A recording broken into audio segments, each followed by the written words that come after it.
Good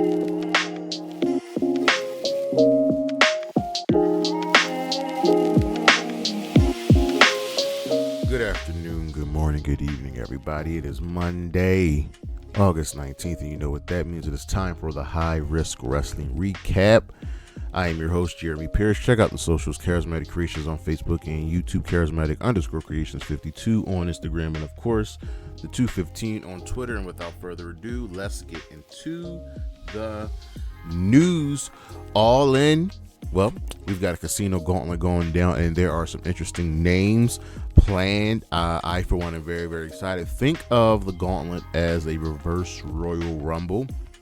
Essentially, instead of being number 30, you want number 1 because the match is over when there is a pinfall or a submission. So if you're number 1, you get that quick pinfall or submission, you win the match. You can essentially win the match before every person is entered. So this is good. We'll see who's showing up. I got an idea for an almighty person. Randy Orton has signed a new contract with the WWE. This is extended from his previous deal. We don't know how long it is, but it's probably at least a 5-year contract. That should probably take Randy Orton to the end of his career. Ty Mello is getting ready for her return. As you know, she's been out on maternity leave. She's back to training for her entering return. Her husband, Sammy Guevara, has already returned, and Ty is next. Dan Garcia is pretty much at a crossroads as his AEW contract expired. He doesn't know if he wants to go to AEW, go back there, or go to the WWE. I think he's staying in AEW. This is figuring out the next big move for him. AEW is planning a stadium show in Australia in 2025. We will see how that goes down. The possible places will be Sydney's Allianz Stadium, Melbourne's Marvel Stadium, and Brisbane's Suncorp Stadium. We will see what happens there. Beth Phoenix is no longer affiliated with the WWE. Her contract is up. She's no longer signed there, so you know what that means. We're all going to speculate when she will eventually be joining AEW alongside her husband, Adam Copeland. And AEW has also revealed the date and location for All In 2025. It will be going down in Texas, Arlington, Texas, July 12th at Globe Life Field. That is the home of the Texas Rangers. In the 2026, it will be returning back to Wembley. Bobby Lashley and MVP are officially gone with the WWE. They have been added to the alumni page, and it sucks on how they were just out. Lashley really never got to do much after his last WWE Championship reign ended. And some sad news: Alpha Anoa'i, one half of the Wild Samoans, has passed away. You gotta remember, a couple weeks ago, Sika passed as well. We have lost a legend, ladies and gentlemen. On the injury side of things, Alexis Armahan, who's part of WWE's NIL program and was given the name Danny Palmer, is working her way back, and she made her entering return this past week on Level Up, taking on Jasmine Nix. She was out with double hip surgery back in January. Raquel Rodriguez, we have an update on her. She's getting treatment for MCAS, and she's in good spirit. She is got some stem cells going through. She's just working on training and getting back. Dakota Kai is out for about 2 months. She has a meniscus injury, I believe, which is why she was written off of TV.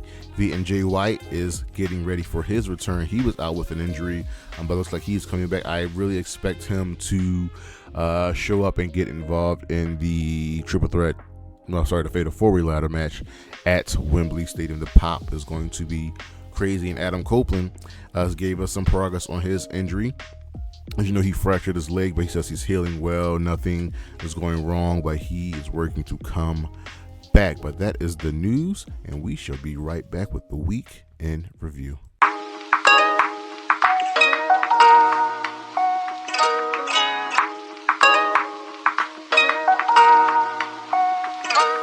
All right, let's get to the week in review. We start off with Monday Night Raw, and this is one of the better shows it gets a thumbs up. And here we have Bron and Bronson Reed reigning supreme. So we open up with Rhea Ripley, who calls out Liv and Dom, who hide up in the audience in the crowd.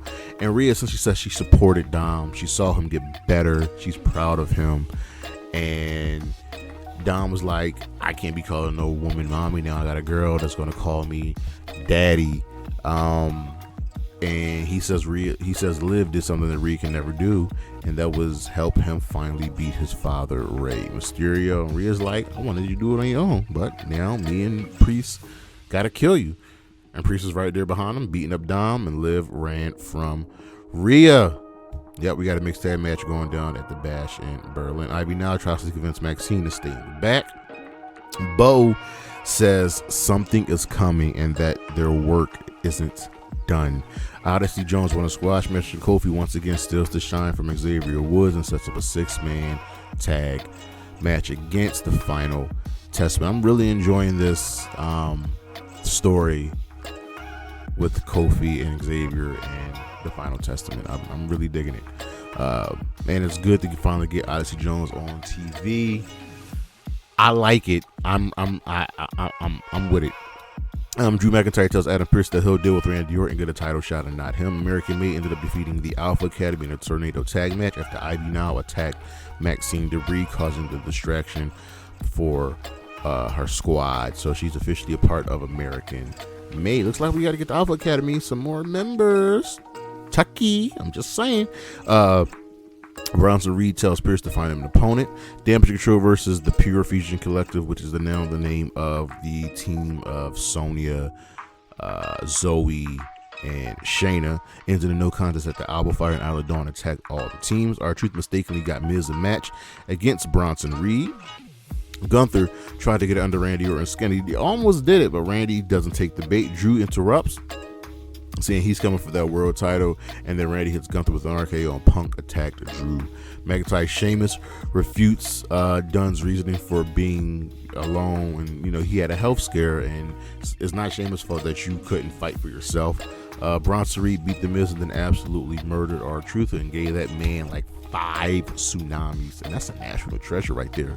And in the main event, Bron Breakker defeated Sami Zayn in a 2 out of 3 falls match, retaining the Intercontinental Championship. It was a very, very good match over on Dynamite. Whose house? This show also gets a thumbs up. In the opening match, and I think one of the first for AEW, the woman opened the show. Let that sink in. Mercedes Moné retained the TBS Championship against Hikaru Shida. This wasn't the best match that they could put on, because I know for a fact these two could put on a 5-star classic in the Tokyo Dome. But Mercedes retains. Camille attacked the wrong person in the crowd and helped Mercedes get away from Britt Baker. Hangman attacked Jay Lethal and Jeff Jarrett backstage and ended up defeating Jay Lethal in a solid match. Pac's title shot finally will be coming at All Out. He is the true number 1 contender to the International Championship, so he will get the winner of MJF and Ospreay at All Out 2 weeks later. Just sucks not having Pac on the All In card. Darby Allin says nobody will miss Jack Perry, and Jack Perry ended up attacking Darby and damn near murdering that man before security stopped him. Mina Shirakawa says she still supports both Mariah and Tony and just wants everybody to get along. Orange Cassidy beat Roderick Strong and Kyle O'Reilly to get the number 1 spot in the Casino Gauntlet match. Claudio Castagnoli wants the real Okada, not this stooge. And of course, Okada called Claudio a bitch. Christian is using the trio titles to get back to the world title. Hook accepts Jericho's challenge for All In, but first he's got to go through Big Bill. The Bucks defended the tag team championship against the Acclaimed, but the match ended in DQ after FTR got involved, who are feeling really, really salty. So Christopher Daniels sets up a number 1 contenders match between FTR and the Acclaimed on Collision. And at the main event, Swerve Strickland defeated Wheeler Yuta due to ref stoppage. Was dropping fist on Wheeler Yuta, just fist after fist after fist, and that's how Swerve won. Swerve ended up hitting the house call on Bryan Danielson as he was checking on Wheeler Yuta. We're getting good. I can't wait for All In, y'all. Over on Impact, NXT continues to make a name for themselves. So, for example, the show gets a fist. Riley Osborne from NXT defeated John Styler and Chris Bay to qualify for the Ultimate X match. Ooh. Nick Nemeth will prove just how good he is to Josh Alexander later in the evening when he defends the championship against him. So Tino offers Cardona a choice. You either get a contract with TNA or you can go to jail for what you did in that wedding. Cass, Eric Young, and Steve Macklin face off. They all got beef with each other. Giselle Shaw ended up defeating Tasha Steelz. The system is found to be standing over a fallen Mike Santana as they beat his ass. Santana isn't cleared to fight, but still wants to fight Moose, and of course Moose wins. But Santana gave us that good fight experience. He's finally getting that singles push that he was looking for. Say his name and he appears. Joe Hendry shows up with a chair to make sure Moose doesn't cause any more damage, and announces that Moose and JDC will face the Hardys next week. Spitfire challenges them, Alicia to cheat again. Jason Hotch beat Ace Austin and Rich Swann to qualify for the Ultimate X match. Matt Cardona signs the contract, and in the main event, Nick Nemeth versus Josh Alexander for the TNA Championship ends in a draw, time limit draw, so Nick Nemeth retains, and Josh Alexander beats him up after the match and stands tall. Over on SmackDown, who is the Tribal Chief? Now, I'm going back and forth on giving this show either a fist or a thumbs up. I am just not sure. I'm going to give it a thumbs up. Okay, I'm going to give it a thumbs up. And I'll tell you why once we run through the rest of the show. So, Michin ended up ruining Nia Jax's championship celebration. Tiffany Stratton was there as the princess. Pretty Deadly was there to sing a song. I like this group. Pretty Deadly, Nia, Tiffany. It works. Give me more of it. Carmelo Hayes ended up defeating Andrade, so now he's down 2 matches to 1, even though he's keeping score, and they keep fighting after the bell. I think this is going to lead to a best of 5 series. I think what's going to happen is they're going to fight again, and Melo's going to tie it up, and we're going to get a series. Solo Sikoa tells Tama Tonga that he will acknowledge Roman Reigns if Roman can get the lay from him, because that's how they do it. It's still all about the Tribal Chief. Blair Davenport defeated Naomi in a really weird and not good match, and I've seen better from both of these women. Grayson Waller claims that he should be able to beat KO while KO getting a title shot. KO's like, yeah, you should be beat. Listen, KO's got imposter syndrome and all that, and of course, KO beat Waller, and then Cody Rhodes made the save. So yeah, we're waiting for KO to turn heel, which I don't think will happen. Tama Tonga acknowledges Solo Sikoa.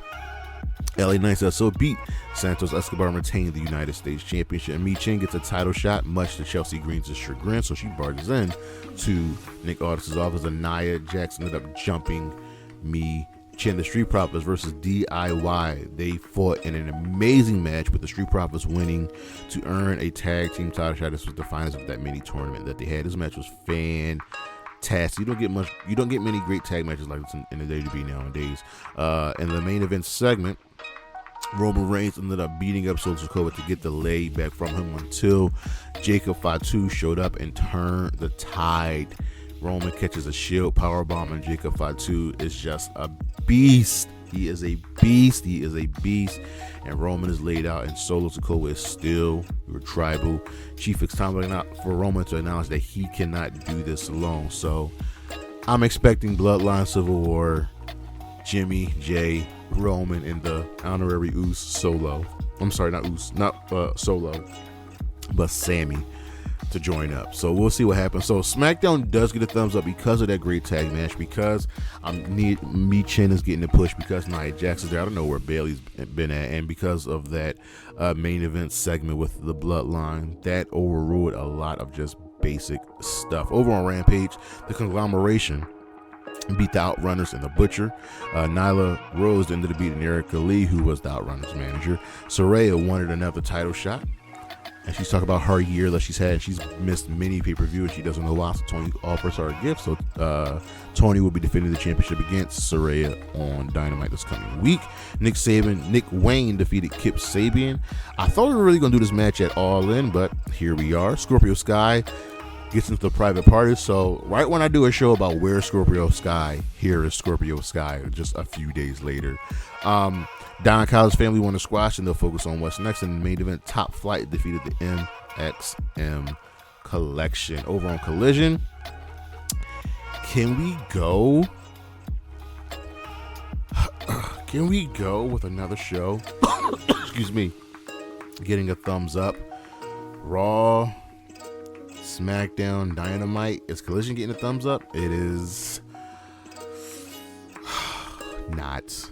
It was a really good show, though. Britt Baker defeated Harley Cameron. This wasn't their best match, and Harley's looked really good these last few months.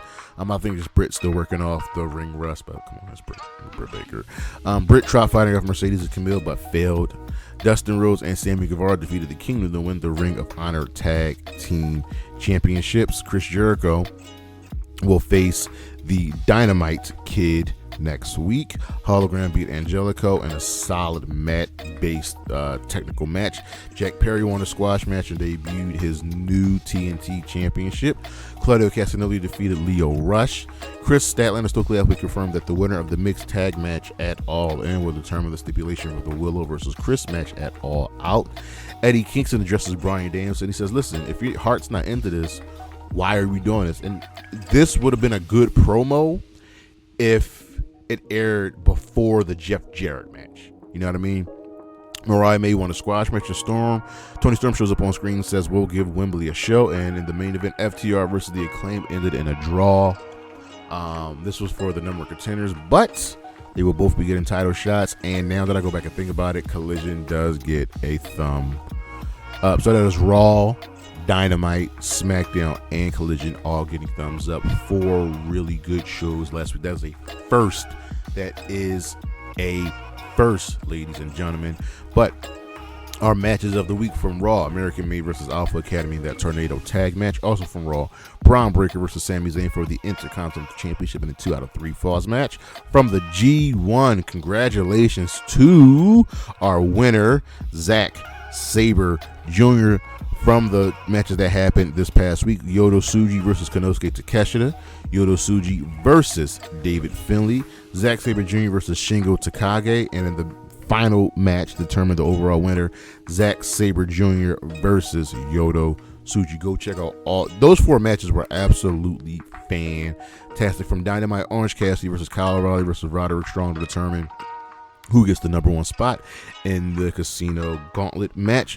From Impact, Nick Nemeth versus Josh Alexander for the TNA World Championship. From SmackDown, the Street Profits versus DIY to earn a Tag Team Championship match.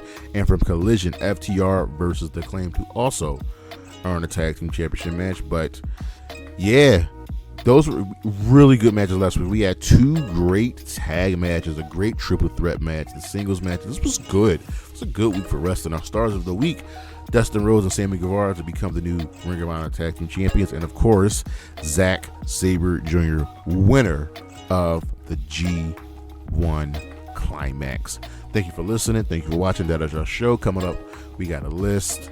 I think it's the worst SummerSlam matches. We got some other stuff going down. We're getting ready for All In. I cannot wait. We got a Flashback Friday. We're going to flashback to last year's All In. Of course, check out the socials: Charismatic Creations on Facebook and YouTube, Charismatic_Creations52 on Instagram, and of course the 215 on Twitter.